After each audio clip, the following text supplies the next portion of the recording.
Friends, कल से यानी कि 9 मई को आपके सामने एक आईपीओ आ रहा है और वो आईपीओ है nexus select trust REIT।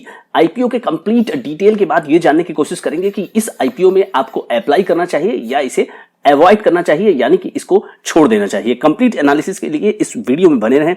Channel पर रहे हैं तो सब्सक्राइब करिए, लाइक और शेयर करना भी ना भूलिए फ्रेंड्स। तो आइए चलते हैं इस वीडियो पर और देखते हैं कि नेक्सस सेलेक्ट ट्रस्ट क्या करती है और आखिर क्यों आईपीओ लेकर के आई है। फ्रेंड्स, नेक्सस सेलेक्ट जो है वो है एक leading real estate investment trust.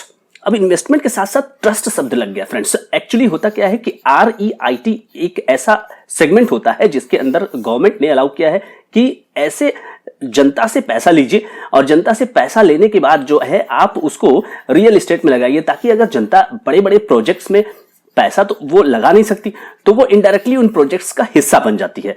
तो इन कंपनियों का काम क्या होता है, ये रियल एस्टेट में बाय और सेल नहीं करती है फ्रेंड्स। ये समझ लीजिए कि ये बाय एंड सेल पे भरोसा नहीं करती हैं। ये करती क्या है कि ये डेवलप करती हैं, ये प्रॉपर्टीज को डेवलप करती हैं और उसके बाद उसे रखती हैं और उसे टेनेंट पे यानी कि किराए पे चलाती हैं और उससे अच्छा खासा ये किराया जो है वो वसूलती हैं। तो इनका काम जो REIT होती हैं उनका काम यही होता है कि डेवलप करिए या खरीदिए और उसके बाद रेंट करिए, यानी कि पोजीशन होता है, इन्वेस्टमेंट होता है। इन्वेस्टमेंट करने के साथ साथ इसमें देखिए दो चीजें, रेंट की वैल्यू मिलती है उनको और जो है प्रॉपर्टी की जो कीमत जो बढ़ती है, एप्रिसिएशन, उससे भी इनको फायदा होता है। अब ये जो आपके पास जो कंपनी है नेक्सस सेलेक्ट, इसके जो इन्वेस्टमेंट है वो अर्बन सेंटर्स में टोटल जो है वो 14 सेंटर में है और अभी हम लोग जानेंगे, वो देखेंगे भी कि वो 14 सेंटर्स कौन कौन से हैं जहां पर की कंपनी मुख्य रूप से किस शहर में ज्यादा फोकस कर रही है। अब फ्रेंड्स, इस कंपनी की अगर बात करें तो कंपनी जो है 17 grade a urban consumption centre में यहां पर इन्वेस्टमेंट की हुई है 14 शहरों में। और कुल मिलाकर के अगर स्टोर्स की बात की जाए यानी कि कमर्शियल स्टोर्स की बात की जाए तो 2893 स्टोर्स कंपनी के पास है, जो कंपनी डेवलप करके या ओन करके कंपनी ने किराए पे चलाए हुए हैं 31 दिसंबर 2022 तक का फ्रेंड्स ये डेटा है। अब फ्रेंड्स बात करें टोटल लीजेबल एरिया की, जो टोटल लीजेबल एरिया इस कंपनी के पास है वो है 9.8 मिलियन स्क्वायर फीट और 2 कॉम्प्लीमेंट्री होटल के एसेट्स हैं और 3 ऑफिस एसेट्स हैं जो कि है 1.3 मिलियन स्क्वायर फीट। और ये भी डेटा आपके पास जो दिया है कंपनी ने वो 31 दिसंबर 2022 तक का है। कंपनी का जो प्रोजेक्ट, जैसा कि मैंने कहा कि टोटल 14 शहरों में है। मुख्य शहरों की बात करें तो दिल्ली, नवी मुंबई, बेंगलुरु, पुणे, हैदराबाद और चेन्नई, इन सब बड़े बड़े महंगे शहरों में कंपनी के प्रोजेक्ट्स लगे हुए हैं। फ्रेंड्स, आइए समझते हैं कंपनी के कुछ फाइनेंशियल्स। कंपनी के फाइनेंशियल्स को समझने के बाद आपको कुछ न कुछ अंदाजा कंपनी के बारे में जरूर लग जाएगा कि कंपनी वास्तव में फाइनेंशियली कितनी साउंड है। 2019-20 में कंपनी के टोटल एसेट्स की बात करें तो वो था 9,527 करोड़, जो कि घट करके 2020-21 के वित्त वर्ष में हो जाता है 8,959.36 करोड़। और उसके बाद 2021-22 में 9,089.77 करोड़ और फिर अभी दिसंबर 2022 तक का आंकड़ा है 8,989.53 करोड़। तो अगर आप देखें तो 2019-20 के वित्त वर्ष वाला जो आपको एसेट्स है वो अभी उसके नीचे ही चल रहा है, लेकिन ये दिसंबर तक का आंकड़ा है तो इसको पार करने की काफी गुंजाइश यहां पे नजर आ रही है। दूसरी तरफ अगर सेल्स की बात की जाए तो सेल्स के फिगर में कंपनी ने 2019-20 में 1708 करोड़ रुपए का सेल्स किया। उसके बाद 2020-21 में केवल 1047 करोड़ रुपए का सेल्स है कंपनी का और 2021-22 में फ्रेंड्स ये हो जाता है 1398.552 यानी कि 1400 करोड़ रुपए के आसपास का सेल्स। और उसके बाद दिसंबर 2022 तक का, अभी इस साल तक का जो अभी क्लोजिंग था कंपनी का, वो है 1498.35 करोड़। तो ये जो सेल्स फ्रेंड्स आप देख रहे हैं गिरा हुआ है, ये कोरोना के कारण, एज आई सेड कि यहाँ पे ये कंपनी रेंटिंग का काम करती है, इन्वेस्टमेंट का काम करती है और उसके बाद वो डेवलप करके रेंट करती है। तो कोरोना के समय तो सारी की सारी चीजें वहां पे बंद थी, तो इसलिए ये आपको डाउन दिख रहा है। अब प्रॉफिट की बात करते हैं। प्रॉफिट आफ्टर टैक्स साल 2019-20 में 206 करोड़ रुपए, 74 लाख और उसके बाद आपको लॉस हो जाता है करीब करीब 200 करोड़ रुपए का। ये एक बिग सेटबैक है। पिछले 2020-21 की बात करें, कोरोना के कारण ये हुआ था। उसके बाद कंपनी जो है रिकवर करती है 10 करोड़ 95 लाख रुपए का। पूरे वित्त वर्ष 2021-22 में कंपनी को लॉस है। और उसके बाद दिसंबर 2022 तक की बात करी जाए, यहाँ पर 1 अप्रैल 2022 से दिसंबर 2022 तक कंपनी को जो है 257 करोड़ का यहाँ पर प्रॉफिट हुआ है। तो फिलहाल कंपनी का जो आपको वित्त वर्ष 2022-23 है उसका यहाँ पर कोई कैलकुलेशन अभी नहीं है। तो फिलहाल यहाँ पर कंपनी का जो है लगातार पिछले 2 वित्त वर्ष का यहाँ पे नुकसान आपको दिख रहा है, जिसको कि कंपनी ने कवर कर लिया है। अब फ्रेंड्स बात करते हैं रिजर्व एंड सरप्लस की। रिजर्व एंड सरप्लस कंपनी के पास 2019-20 में 976 करोड़ रुपए का था, जो कि 2020-21 में घट करके 340 करोड़ हो जाता है और 2021-22 में 389 करोड़ हो जाता है और दिसंबर 2022 में ये बढ़ गया है और ये हो गया 639 करोड़। यानी कि कंपनी के जो भी डेट्स वगैरह हैं, कंपनी ने इधर इसका इस्तेमाल उसको पेमेंट करने के लिए, इंटरेस्ट वगैरह पेमेंट करने के लिए किया, क्योंकि कैश इनफ्लो कंपनी के कम हो गए थे due to corona. Total borrowings की बात की जाए friends, property company, real estate company है, तो आपको बोरोइंग्स यहाँ पे ज्यादा दिखेगी। 2019-20 में 5,995 करोड़, 2020-21 में 6,281 करोड़, 2021-22 में 6,300 करोड़ रुपए की, यानी कि आपका जो लोन है वो बढ़ रहा है, लोन बुक बढ़ रही है। दिसंबर 2022 के समाप्त इस पर्टिकुलर क्वार्टर में 5,872 करोड़ रुपए, 31 लाख रुपए का कंपनी के ऊपर बोरोइंग से टोटल। अब फ्रेंड्स बात करते हैं इस इशू की। ये जो इशू है टोटल 1400 करोड़ रुपए का फ्रेश इशू है, ओएफएस 1800 करोड़ रुपए का, और टोटल जो कंपनी के जो ये आईपीओ है वो है 3200 करोड़ रुपए का, जिसमें से कंपनी के पास 1400 करोड़ रुपए जाएंगे और प्रमोटर्स के पास 1800 करोड़ रुपए जाएंगे। फ्रेंड्स इस पैसे का यूज क्या होगा? पार्शियल और फुल रीपेमेंट और repayment, prepayment of redemption of certain financial indebtedness of the asset SPVs and investment entity, यानी कि इस जो 1400 करोड़ रुपए कंपनी के पास जाएंगे उससे ये कुछ पेमेंट लोन का करेंगे। दूसरी तरफ acquisition of stake and redemption of debt securities in certain asset, SPVs के अंदर जो इनका डेट सिक्योरिटीज है उसको भी ये कम करेंगे और कुछ एसेट्स को भी ये एक्वायर करेंगे। जनरल कॉर्पोरेट पर्पस के लिए भी इस पैसे का इस्तेमाल किया जाएगा। अब प्रमोटर्स की बात करें जो कि यहां से निकल रहे हैं और उनके पास आएगा 1800 करोड़ रुपए। एक्सिस ट्रस्टी सर्विसेज लिमिटेड अपने शेयर्स बेच रहे हैं और विनफोर्ड इन्वेस्टमेंट लिमिटेड, ये दोनों जो है निकल रहे हैं और इनको मिलेगा 1800 करोड़ रुपए।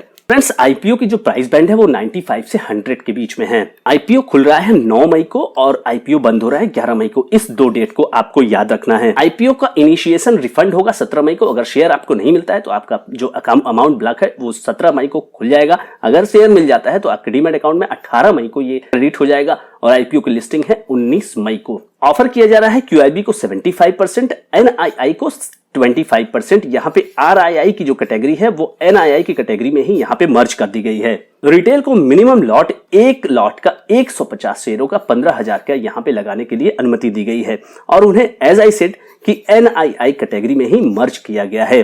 पीयर कंपैरिजन की बात की जाए तो Mindspace business parks REIT, बुकफील्ड India real estate trust REIT और एम्बेसी ऑफिस पार्क्स आरईआईटी, ये एक लिस्टेड कंपनियां हैं। अब फ्रेंड्स सवाल उठता है कि क्या करना चाहिए। लिस्टिंग की बात की जाए, सबसे पहले लिस्टिंग की बात की जाए जिसके लिए ज्यादातर लोग यहां पर इस वीडियो को देख रहे होंगे। फ्रेंड्स अभी ग्रे मार्केट प्रीमियम की बात की जाए तो ये केवल 5% चल रहा है। तो लिस्टिंग एज आई सेड, मैं हर एक आपको आईपीओ की जब भी रिव्यू करता हूं तो मैं आपको कहता हूं कि प्लीज वेट, एक दिन पहले और दूसरे दिन का आप देख लीजिए। कम से कम दूसरे दिन का तो आप, अगर पहले दिन ठंडा रिस्पांस है तो दूसरे दिन आप देख लीजिए, उसके बाद तीसरे दिन अपनी एप्लीकेशन लगाइएगा। फिलहाल ग्रे मार्केट प्रीमियम की बात करेंगे फ्रेंड्स तो यहां पर 5% का आपको ग्रे मार्केट प्रीमियम दिख रहा है और 5 से 10% का यहां पर ये अपसाइड हो सकता है इस ग्रे मार्केट प्रीमियम के हिसाब से। फ्रेंड्स अगर वैल्यूएशन की बात करें तो वैल्यूएशन जो है इस कंपनी का, क्योंकि कंपनी का हम ईपीएस और कंपनी का जो पीई रेशियो है वो कैलकुलेट नहीं कर सकते, क्योंकि कंपनी 2022 के समाप्त 21-22 के वित्त वर्ष में वहां पे नुकसान में थी। तो इस आधार पे तो कंपनी बहुत महंगी होगी, लेकिन अगर आप दिसंबर तक के रेवेन्यू को देख के उसके आधार पे बाकी कंपनियों से इसकी तुलना करेंगे तो यहां पर 95 से लेकर के जो 100 का यहां पर एक बैंड ले आई है कंपनी, तो दैट इज ओके। आपको मैं दूसरी कंपनियों को अभी दर्शन कराता हूं इस सेक्टर की। फ्रेंड्स आपके सामने जो दूसरी कंपनी है वो है माइंडस्पेस बिजनेस पार्क्स आरईआईटी और इसके ऑल टाइम मैक्सिमम रिटर्न की बात की जाए तो केवल 6.8% का रिटर्न मिला है। कंपनी लिस्टेड कब हुई थी मैं आपको दिखाने की कोशिश करता हूं।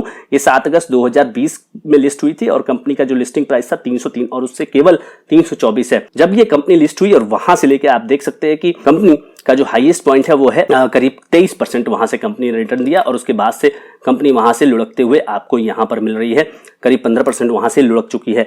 और अगर बात की जाए इसके पी रेशियो की बात की जाए फ्रेंड्स तो ये है 43.84। तो 43.84 पर आपको पूरा का पूरा जो है 6% केवल रिटर्न इसके अब तक का मिला हुआ है। फ्रेंड्स इस स्पेस में जो दूसरी कंपनी है लिस्टेड वो है Brookfield India real estate trust REIT, जो कि 274 रुपए पर अवेलेबल है। उसमें केवल 5% का ऑल टाइम रिटर्न यहां पर मिला हुआ है। कंपनी की जो लिस्टिंग प्राइस है अगर उसको देखा जाए तो कंपनी 19 फरवरी 2021 को लिस्ट हुई और वहां से कंपनी ने हाईएस्ट लगाया यहां पर करीब 31% का, और वहां से कंपनी में लगातार कमजोरी है। स्टॉक की अगर पी रेशियो की बात की जाए तो वो 63 है, काफी महंगा यहां पर आपको दिख रहा है। दूसरी तरफ फ्रेंड्स अगर बात की जाए दूसरी एक और कंपनी की, और उस कंपनी का नाम है एम्बेसी ऑफिस पार्क्स REIT, यानी कि ऑफिस में ही ये इन्वेस्टमेंट कर रहे हैं। इनके मैक्सिमम रिटर्न तो यहां पर 3% नेगेटिव आपको दिख रहे हैं। लेकिन अगर आप इसके अगर लिस्टिंग की बात करें तो 328 पे लिस्ट हुआ था और उसके बाद ये गया करीब आपको इसने रिटर्न दिया 42% का, और वहां से लगातार आपको कमजोरी आ रही है। तो मैं आपको ये क्यों दिखा रहा हूं, मैंने आपको इस सेक्टर के 3 कंपनियों का दर्शन क्यों कराया, क्योंकि फ्रेंड्स लॉन्ग टर्म में अगर आप जानने की कोशिश करेंगे, लॉन्ग टर्म में ये सेक्टर आपको रिटर्न नहीं दिया है। आप ट्रेंड देखते हो ना, कोई भी चीज का आप ट्रेंड देखते हो तो आपको समझ में आता है कि कंपनी कैसी है, सेक्टर कैसा है। इनफैक्ट सबसे पहले तो हम ये देखते हैं कि सेक्टर कैसा है, तो यहां पर बाकी जो तीनों कंपनी है उनके जो पी है वो काफी हाई है, और उस पी के हिसाब से कोई भी ग्रोथ और कोई भी रिटर्न कंपनी ने नहीं दिए हैं अपने शेयर प्राइस की अगर बात करें तो आपको स्टिक करना है बहुत ज्यादा दिन के लिए नहीं। एक हम ये कोशिश कर सकते हैं कि लिस्टिंग और प्लस कुछ दिनों तक कि अगर हमें 30 से 40% यहां पर मिल जाए तो that would be okay for 2 to 3 months। I think यहां पर 5% का जो ग्रे मार्केट प्रीमियम चल रहा है ये थोड़ा सा बढ़ने की संभावना हो सकती है, आप उस पर नजर रखिए और लिस्टिंग के लिए यहां पर हम कोशिश कर सकते हैं। तो मेरे ख्याल से लॉन्ग टर्म के लिए यहां पर तो ये स्टॉक का कतई नहीं लिया जा सकता, लिस्टिंग गेन के लिए कुछ यहां पे कोशिश की जा सकती है फ्रेंड्स। वैसे फ्रेंड्स ये मेरी अपनी निजी राय है, आपको कोई भी एक्शन लेना होगा तो अपने फाइनेंशियल एडवाइजर से और अपनी स्टडी खुद करके ही आप कोई भी एक्शन लीजिएगा फ्रेंड्स। तो फ्रेंड्स आई होप कि इस कंपनी में जो भी मैंने एनालिसिस की है, बिजनेस की एनालिसिस की है, वैल्यूएशन की एनालिसिस की है कि कंपनी का जो शेयर है वो कितना महंगा है या कितना सस्ता है, तो आपने देखा कि कंपनी तो नुकसान में चल रही, तो वैल्यूएशन में काफी महंगी है। लेकिन अगर अभी फिलहाल रेवेन्यू की बात करें और इस साल जो समाप्त वित्त वर्ष है 2022-23, इसमें कंपनी अच्छा परफॉर्मेंस कर रही है, उस आधार पे कंपनी ने जो 95 से 100 का ये बैंड तय किया हुआ है तो ये ओके है, इसमें कोई प्रॉब्लम नहीं है। तो आप यहां पर GMP और मार्केट में डिमांड ये इस चीज का ध्यान रखिएगा, और आप डे 1 और डे 2 पर डिमांड का एनालिसिस करिएगा, और उस आधार पे एप्लीकेशन यहां पे कुछ दिनों के लिए यहां पर लिस्टिंग गेन प्लस कुछ और प्रॉफिट करने के लिए आप कुछ दिनों की प्रॉफिट के लिए यहां पर इस स्टॉक में रह सकते हैं। लॉन्ग टर्म के लिए तो मुझे नहीं लगता कि ये स्टॉक एक सही स्टॉक है फ्रेंड्स। तो आई होप ये वीडियो आपको अच्छा लगा होगा। अगर वीडियो अच्छा लगा तो अपने दोस्तों के साथ शेयर करना ना भूलिए, लाइक करें और सब्सक्राइब करना ना भूलिए। Thank you so much friends.